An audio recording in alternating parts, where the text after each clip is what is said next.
السلام علیکم ورحمۃ اللہ وبرکاتہ۔ وہ اونٹ جس نے رسول اللہ صلی اللہ علیہ وآلہ وسلم کے لیے 4 دعائیں کی۔ رسول اللہ صلی اللہ علیہ وآلہ وسلم نے جب اس کی 3 دعاؤں پر آمین کہا اور چوتھی پر آپ دیدہ ہو گئے۔ دنیا کی سب سے مہربان ہستی رسول خدا صلی اللہ علیہ وآلہ وسلم انسانوں کے ساتھ ساتھ جانوروں کی دلجوئی بھی فرماتے اور انہیں انسانوں کے شر سے محفوظ رکھتے تھے۔ یہ ایمان افروز معجزہ بھی ایک ایسے بوڑھے اونٹ سے منسوب ہے جو اپنے مالک کی شرپسندی سے عاجز آ کر اللہ کے رسول اللہ صلی اللہ علیہ وآلہ وسلم کی پناہ میں آ گیا، تو سرکار دو عالم صلی اللہ علیہ وآلہ وسلم نے اس کی جان بچائی، جس پر اونٹ نے اللہ کے نبی صلی اللہ علیہ وآلہ وسلم کے لیے 4 دعائیں فرمائے، لیکن ان میں سے ایک ایسا دعا تھی جس پر رسول اللہ صلی اللہ علیہ وآلہ وسلم آبدیدہ ہو گئے، تو صحابہ کرام تڑپ اٹھے تھے کہ ایسا کیا ماجرا ہو گیا کہ اللہ کے رسول کی چشم مبارک سے آنسو بہہ نکلے ہیں۔ علامہ طاہر القادری نے کشف الاسرار میں اس حدیث مبارکہ کو بیان کیا ہے جس میں اس واقعہ کی تفصیلات بیان کی گئی ہے۔ ابن ماجہ نے اس حدیث مبارک کو حضرت تمیم داری رضی اللہ تعالیٰ عنہ سے روایت کیا ہے۔ وہ فرماتے ہیں، ہم حضور نبی کریم صلی اللہ علیہ وآلہ وسلم کی بارگاہ اقدس میں حاضر تھے کہ ایک اونٹ بھاگتا ہوا آیا اور حضور نبی اکرم صلی اللہ علیہ وآلہ وسلم کے سر انور کے پاس آ کر کھڑا ہو گیا، جسے کان میں کوئی بات کہہ رہا ہو۔ آپ صلی اللہ علیہ وآلہ وسلم نے فرمایا، اے اونٹ پرسکون ہو جا، اگر تو سچا ہے تو تیرا سچ تجھے فائدہ دے گا، اور اگر تو جھوٹا ہے تو تجھے اس جھوٹ کی سزا ملے گی۔ بے شک جو ہماری پناہ میں آ جاتا ہے اللہ تعالیٰ بھی اسے امان دے دیتا ہے، اور ہمارے دامن میں پناہ لینے والا کبھی نامراد نہیں ہوتا۔ ہم نے عرض کیا، یا رسول اللہ، یہ اونٹ کیا کہتا ہے؟ آپ صلی اللہ علیہ وآلہ وسلم نے فرمایا، اس اونٹ کے مالکوں نے اسے ذبح کر کے اس کا گوشت کھانے کا ارادہ کر لیا تھا، سو یہ ان کے پاس سے بھاگ آیا ہے، اور اس نے تمہارے نبی کی برگاہ میں استعاذہ کیا ہے۔ ہم ابھی باہم اس گفتگو میں مشغول تھے کہ اس اونٹ کے مالک بھاگتے ہوئے آئے۔ جب اونٹ نے ان کو آتے دیکھا تو وہ دوبارہ حضور اکرم صلی اللہ علیہ وآلہ وسلم کے سر مبارک کے قریب ہو گیا اور آپ صلی اللہ علیہ وآلہ وسلم کے پیچھے چھپنے لگا۔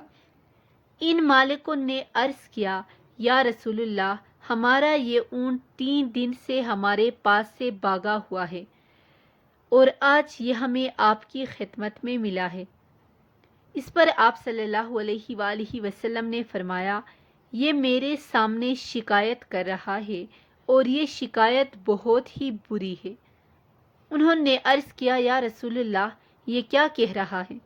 آپ صلی اللہ علیہ وآلہ وسلم نے فرمایا، یہ کہتا ہے کہ یہ تمہاری پاس کئی سال تک پلا بڑھا، جب موسم گرما آتا تو تم گھاس اور چارے والے علاقے کی طرف اس پر سوار ہو کر جاتے، اور جب موسم سرما آتا تو اسی پر سوار ہو کر گرم علاقوں کی جانب کوچ کرتے۔ پھر جب اس کی عمر زیادہ ہو گئی تو تم نے اسے اپنی اونٹنیوں میں افزائش نسل کے لیے چھوڑ دیا۔ اللہ تعالیٰ نے تمہیں اس سے کئی صحت مند اونٹ عطا کیے۔ اب جب کہ یہ اس خستہ حالی کی عمر کو پہنچ گیا ہے تو تم نے اسے ذبح کر کے اس کا گوشت کھا لینے کا منصوبہ بنا لیا ہے۔ انہوں نے عرض کیا، خدا کی قسم یا رسول اللہ صلی اللہ علیہ وآلہ وسلم، یہ بات منوعاً اس طرح ہے جیسے آپ نے بیان فرمائی۔ اس پر حضور اکرم صلی اللہ علیہ وآلہ وسلم نے فرمایا، ایک اچھے خدمت گزار کی اس کے مالکوں کی طرف سے کیا یہی جزا ہوتی ہے؟ وہ عرض گزار ہوئے، یا رسول اللہ، اب ہم نہ اسے بیچیں گے اور نہ ہی اسے ذبح کریں گے۔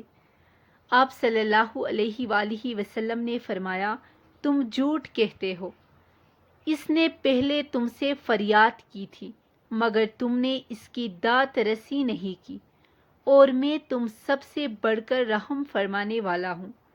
بے شک اللہ تعالیٰ نے منافقوں کے دلوں سے رحمت نکال لی ہے اور اسے مومنین کے دلوں میں رکھ دیا ہے۔ اس کے بعد آپ صلی اللہ علیہ وآلہ وسلم نے اس اونٹ کو ان سے 100 درہم میں خرید لیا اور پھر فرمایا، اے اونٹ، جا، تو اللہ تعالیٰ کی رضا کی خاطر آزاد ہے۔ اس اونٹ نے حضور نبی اکرم صلی اللہ علیہ وآلہ وسلم کے سر مبارک کے پاس اپنا منہ لے جا کر کوئی آواز نکالی تو آپ صلی اللہ علیہ وآلہ وسلم نے فرمایا، آمین۔ اس نے پھر دعا کی، آپ صلی اللہ علیہ وآلہ وسلم نے پھر فرمایا، آمین۔ اس نے پھر دعا کی، آپ صلی اللہ علیہ وآلہ وسلم نے پھر فرمایا، آمین۔ اس نے جب چوتھی مرتبہ دعا کی تو آپ صلی اللہ علیہ وآلہ وسلم آبدیدہ ہو گئے۔ ہم نے عرض کیا، یا رسول اللہ، یہ اونٹ کیا کہہ رہا ہے؟ آپ صلی اللہ علیہ وآلہ وسلم نے فرمایا، اس نے پہلی دفعہ کہا، اے نبی مکرم صلی اللہ علیہ وآلہ وسلم، اللہ تعالیٰ آپ کو اسلام اور قرآن کی طرف سے بہترین جزا عطا فرمائے۔ میں نے کہا، آمین۔ پھر اس نے کہا، اللہ تعالیٰ قیامت کے روز آپ کی امت سے اسی طرح خوف کو دور فرمائے جس طرح آپ نے مجھ سے خوف کو دور فرمایا ہے۔ میں نے کہا، آمین۔ پھر اس نے دعا کی، اللہ تعالیٰ دشمنوں سے آپ کی امت کے خون کو اس طرح محفوظ رکھے جس طرح آپ نے میرا خون محفوظ فرمایا ہے۔ اس پر بھی میں نے آمین کہا۔ پھر اس نے کہا، اللہ تعالیٰ ان کے درمیان جنگ و جدال پیدا نہ ہونے دے۔ یہ سن کر مجھے رونا آ گیا کیونکہ یہی دعائیں میں نے بھی اپنے رب سے مانگی تھی۔ تو اس نے پہلی 3 تو قبول فرما لے لیکن اس آخری دعا سے منع فرما دیا۔ جبرائیل نے مجھے اللہ تعالیٰ کی طرف سے خبر دی ہے کہ میری یہ امت آپس میں تلوار زنی سے فنا ہوگی۔ جو کچھ ہونے والا ہے قلم اسے لکھ